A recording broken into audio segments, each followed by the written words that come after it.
Well. Fight week is finally here.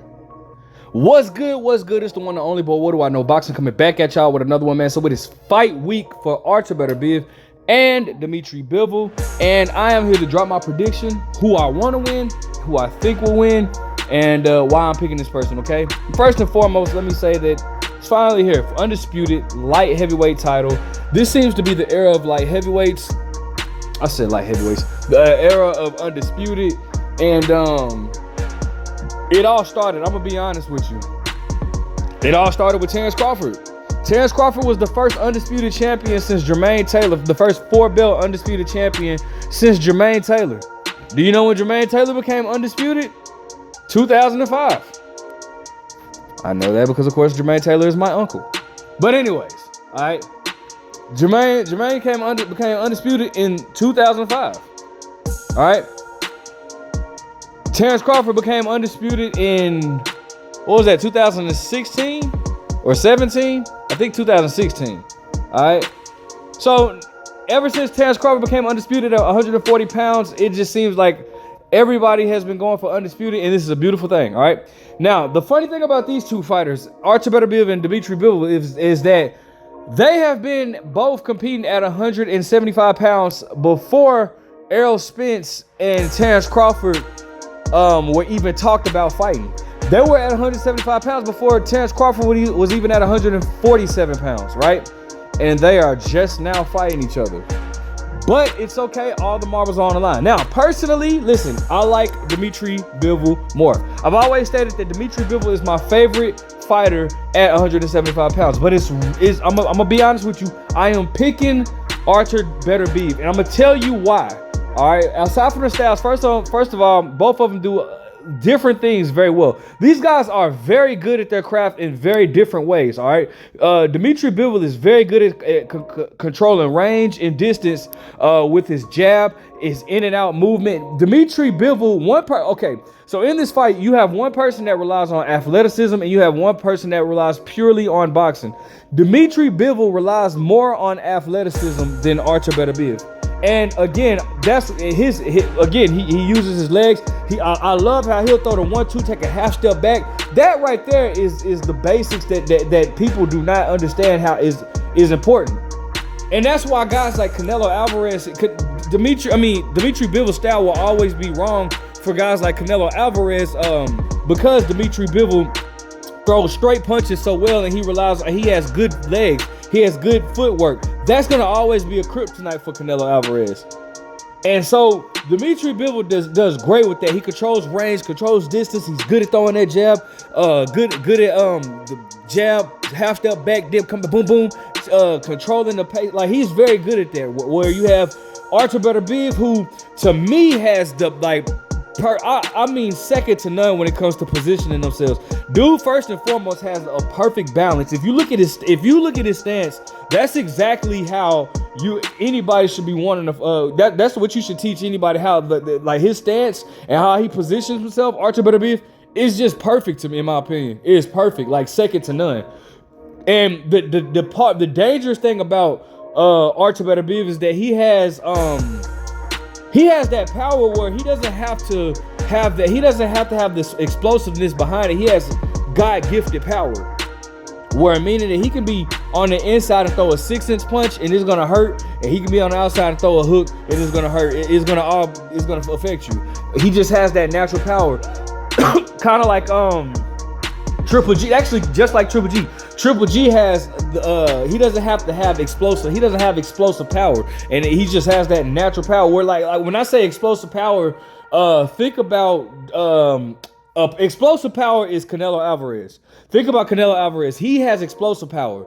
He catch you, that shit gonna hurt. But you see how explosive power a lot of time comes behind speed, right? You know what I'm saying? So think of Canelo Alvarez. Who's another fighter that has explosive power? Can't think of one at the top of my head. Like Tank Davis. Think of guys like that. They have explosive power. But where their power comes behind their speed or whatnot. But Beterbiev has just and Triple G just has that natural. They'd be on the inside with you. He just be short punches and it'll still hurt you. Just knock you out with them short punches. All right. Beterbiev is very good. While Dmitry Bivol is good at using range and creating distance using range, Beterbiev is very good with cutting that range in half. He's very and the thing about it is Beterbiev used to be very robotic to me, very just basic, but he works and he like literally applies the fundamentals of boxing. And he knows how to cut that in half. It's going to be a very interesting fight. Their styles are going to complement each other, and it's going to make for an entertaining fight. But the reason why I'm picking Artur Beterbiev, right? Well, it's for one, I will say this before I say it's not 100% fact. I wouldn't even put no money on this, and the reason why is because let's not forget Artur Beterbiev is 40 years old and coming off of a knee injury, right? But if just like the NBA, what's the last thing to go in the NBA? When you're an NBA star, what's the last thing that leaves you? Right? Your shot, right? Your shot. Well, the last thing that leaves you in boxing is your power. That's the last thing to go. Your power is going to remain with you for the longest, right? And if it's one thing that Artur Beterbiev has is power, right? But even with that being said, Dmitry Bivol, as excellent of a boxer as he is, and I want Bivol to win because that is my favorite fighter at 175. He has a lot of stuff going on outside of the ring. And if you guys don't know, Dmitry Bivol's wife has been making so many posts directing at him only paying like $1,100 a month for child support and all this type of stuff, and making posts even saying that she wants Beterbiev to beat him. And I'm gonna tell you, first and foremost, it's sad. The world we live in is sad because a lot of times when a woman says something, the world is gonna automatically take her side without even looking and checking, like, you know, doing any research. They're gonna automatically take the woman's side. Now, we don't know what the situation may be, right? Bivol may pay $1,100 in child support, but what she's not telling is he has to make sure all the kids' school finances are taken care of. He has to provide anything financial for the kid, whether that be clothes, shoes, their doctors, their dentists, all of that, their insurance bill, all of that has to be taken care of by Bivol. I'm not saying that's what it is. I'm saying, but these are examples of how, like, if you have to take care of all of those, then your child support will be lowered, right? In some cases, right? But she'll be willing to say he's only paying $1,100 in child support and all this, that, and the third.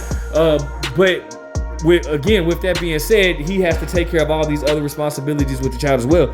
We don't know what the situation may be, but I know from what I've been through in the past, even like a lot of times a woman will say things and will only tell you what they want you to hear for you to be on their side.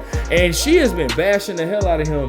And I know that has to be stressful. That's very stressful. And bro, anytime a man's kids is involved in anything, you best believe he's not 100% focused on what he should be because his kids are being involved. She's probably not even allowing him to see his kids or whatever. So it's like, bro, and the stuff that she's been saying about him, and then obviously right before this fight, that's tragic. So I just feel personally with that going on, and I'm not trying to make an excuse for him, but it is what it is. It's just the reality of it.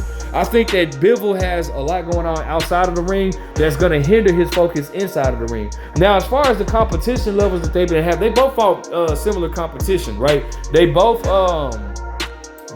have very good resumes. I think, matter of fact, let's go over their resumes real quick. And looking at their records, both fighters have fought really great fighters. Obviously, I think that Bivol has fought. I think Beterbiev has a great resume, bro. I think Bivol fought maybe, like, I think people would give the edge to Bivol just because of Canelo and Gilberto. But personally, I think that Beterbiev has the better resume at 175. It's just that Bivol fought the more popular guys, but Beterbiev has fought Callum Smith, who's an excellent fighter. Anthony Yard, great fight. Joe Smith Jr., Marcus Brown. I don't know what. I think he moved up to cruiserweight now. But Alexander Gozdik. Now that's who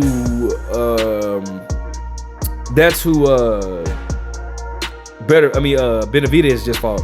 Too many B's. Beterbiev, Bivol, Benavidez. But anyways, but Alexander Gozdik is a really good fighter, and he was the one that retired. He was the one that retired Adonis Stevenson. I don't know if you guys remember that he knocked out Adonis Stevenson and ended up retiring him or whatnot. But he's fought some really good guys. He even fought Tavares Clouds. Now, Tavares Cloud, y'all are gonna have to go back. My guys are gonna have to go back in the day, because Tavares Cloud back then was a high-rated light heavyweight until he ran into, I can't think of who was it. It was one guy that he fought that I felt like should have won that fight. I don't know if it was Isaac Chilimba, whatever his name is. I can't remember, but somebody fought Tavares Cloud, and Tavares should have really lost that fight, but they gave it to dude. And then Bernard Hopkins decided to hop on Tavares Cloud and ultimately beat Tavares Cloud or whatnot. But or it might have been Gabriel Campillo. That's another fighter that Artur Beterbiev fought, Gabriel Campillo. But I think it was Isaac Chilimba or Chimba, whatever his name is. I can't remember. But shoot, what was I? Actually, no. It was Gabriel Campillo. That's what it was. That's who it was that I felt like really beat him. And then Bernard Hopkins fought him or whatnot. And then as far as Dmitry Bivol, 23-0, 12 knockouts. And I don't know if I said Artur Beterbiev's record, but he's 20-0 with 20 knockouts, all coming by knockout. He fought Lyndon Arthur. That's Bivol fought Lyndon Arthur. That's a good name. Gilberto Ramirez, obviously. Canelo Alvarez. Joe Smith Jr. John Pascal. Isaac Chilimba. Sullivan Barrera. He got good names on his resume as well. I just think that Beterbiev has a slightly better resume. Beterbiev, slightly better. I don't know. That's kind of stupid. But anyways, I just, ultimately I'm gonna go ahead and pick Beterbiev by 10th or 11th round stoppages. Now my predictions this year have been terrible. I mean terrible. But I just think that me being a fighter, not as active as I once was at all by far. Actually, I wouldn't even really. I say a former fighter. I just know what it's like to step in the ring and have a lot on your mind and not being there. And kids will do it. If anything will do it, kids will do it. So let me know what you guys think. Make sure you guys like, comment, subscribe. What's your prediction? But what do I know?